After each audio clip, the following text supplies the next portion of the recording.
ဒီရက်ပိုင်းမှာတော့အာလီနဲ့ချားလော့တို့နှစ်ယောက်ကော်ဖီတောင်းရင်းစကားပြောနေပါတယ်။ထိုအချင်းရုတ်တရက်မိန်းကလေးတစ်ယောက်ကပရင်းပေါက်ကနေဝင်လာပါတယ်။အာလင်လည်းသူမကိုမြင်တာနဲ့အတော်လေးကိုစိတ်ပြတ်သွားပါတယ်။ချားလော့ကလည်းသူမကဘာတူလဲဆိုပြီးမေးလိုက်ပါတယ်။သူမကအီရူကာဖြစ်ပြီးအာလင်ရဲ့ညီမလို့ပြောလိုက်တော့အာလင်ကဝင်ခွဲတွေလို့ဝင်ပြောလိုက်ပါတယ်။တကယ်တော့အာလင်ကမိဘမရှိတော့ပဲအီရူကာရဲ့မိဘတွေကအာလင်ကိုမွေးစားခဲ့တာပါ။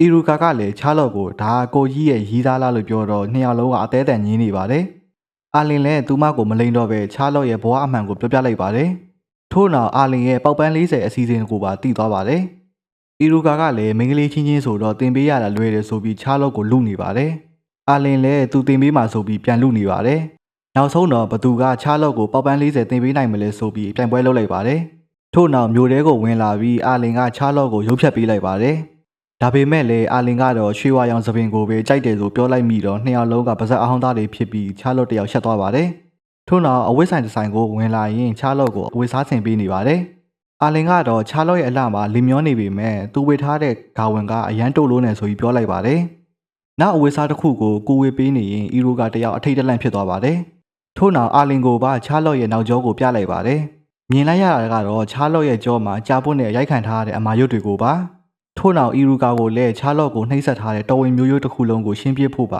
ါအာလင်ကအကူကြီးတောင်းလိုက်ပါတယ်။ချားလော့ကလည်းသူတို့ပြောနေတာကိုဘာတစ်ခုမှနားမလည်ဘူးဖြစ်နေပါတယ်။ထို့နောက်ချားလော့အတွက်အာလင်ကအဝေးစားတစ်ခုရွေးပေးလိုက်တာဆက်စီဝေးဆောင်ဖြစ်နေလို့နှစ်ယောက်လုံးကရှက်ကိုရှက်ကန်နေဖြစ်ကုန်ပါတယ်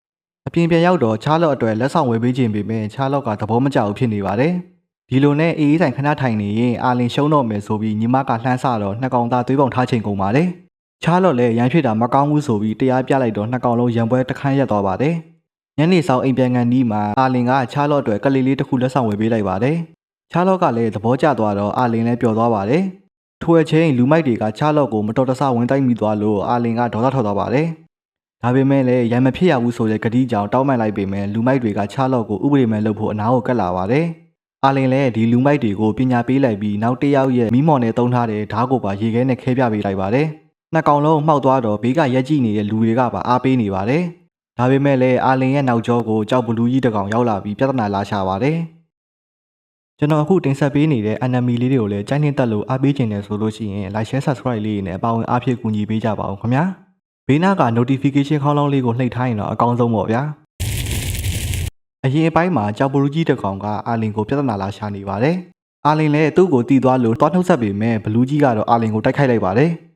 အာလင်လည်းသူ့ရဲ့နာမည်အရင်ကိုပြောပြလိုက်တော့မှကြောက်ဘလူးကြီးကကြောက်လန့်ပြီးအယိုသေးတွေပေးလိုက်ပါတယ်။နားမလည်နိုင်ဖြစ်နေတဲ့ချားလော့ကိုလည်းညီမဖြစ်သူကရှင်းပြပါတယ်။သူတို့ရဲ့မိဘတွေကဒီတိုင်းပြည်မှာမော်နဲ့ပတ်သက်ရင်ဆရာကြီးတွေဖြစ်ကြောင်းနဲ့အာလင်ကအသက်10နှစ်ကျော်နဲ့တင်ဝယ်ရခဲ့တာကြောင့်ကမ္ဘာအသက်ငယ်ဆုံးမော်ဘရင်ဆိုပြီးနာမည်ကြီးကြောင်းမှပြောလိုက်ပါတယ်။ဘလူးနောက်မှာပါလာတဲ့လူတွေကပြောညံ့နေအဖြစ်မရှိဘူးဘာညာပြောတော့ဘလူးလည်းသူတို့အပေါက်တွေကိုတစ်ချက်တည်းနဲ့ရိုက်ပိတ်လိုက်ပါတယ်။အာလင်လည်းသူ့ရဲ့တံမိုးထားရသောမင်းကလေးဆိုပြီးချားလော့နဲ့မိတ်ဆက်ပေးလိုက်ပါတယ်။ဒီလိုနဲ့နောက်တစ်ရက်မှာညောင်မလေးနဲ့ညီမဖြစ်သူကအိမ်ရှိမှာစိတ်ပြက်အားငယ်စွာနဲ့ထိုင်နေတဲ့မော်ဘရင်ကြီးကိုတွေးလိုက်ရတော့အတော်လေးကိုထူးဆန်းသွားပါတယ်။အာလင်လည်းဒီလကချားလော့လာသာထုတ်တဲ့လဖြစ်တော့ချားလော့ကအပြင်ကိုတယောက်တည်းသွားကျင်ကြောင်းခွင့်တောင်းတော့မတားနိုင်ဖြစ်နေကြောင်းမျက်ရည်တွေနဲ့ပြောပြလိုက်ပါတယ်။ညီမကလည်းသူ့အကိုမိန်းကလေးအပူမိနေတာကိုစိတ်ပြက်လက်ပြက်နဲ့ကြည့်နေပါတယ်။တစ်ဖက်မှာတော့ချားလော့ကမျိုးထဲရောက်လာပေမဲ့စိတ်မချတဲ့အာလင်တို့တတိုက်ကအနောက်ကနေလိုက်ချောင်းနေပါတယ်။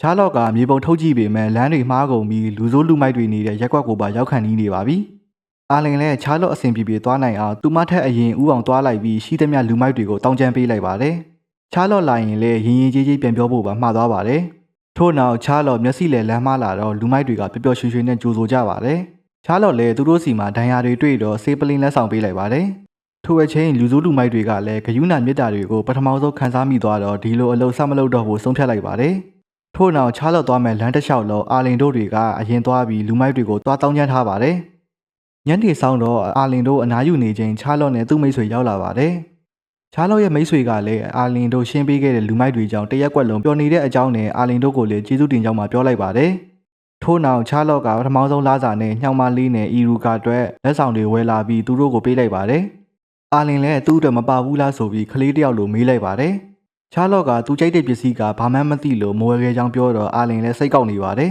။ဒီလိုနဲ့ချားလော့ကသူ့ရဲ့ဝိညာဉ်ကိုပြန်ချုပ်ပေးမယ်လို့ဆိုတော့မှအာလင်ကလည်းစိတ်ကောက်ပြေသွားပါတယ်။ ကျွန်တော်အခုတင်ဆက်ပေးနေတဲ့ enemy လေးတွေကိုလည်းကြိုက်နှစ်တက်လို့အားပေးခြင်းနဲ့ဆိုလို့ရှိရင် like share subscribe လေးနဲ့အပါဝင်အားဖြည့်ကူညီပေးကြပါဦးခင်ဗျာဘေးနားက notification ခေါင်းလောင်းလေးကိုနှိပ်ထားရင်တော့အကောင်းဆုံးပေါ့ဗျာ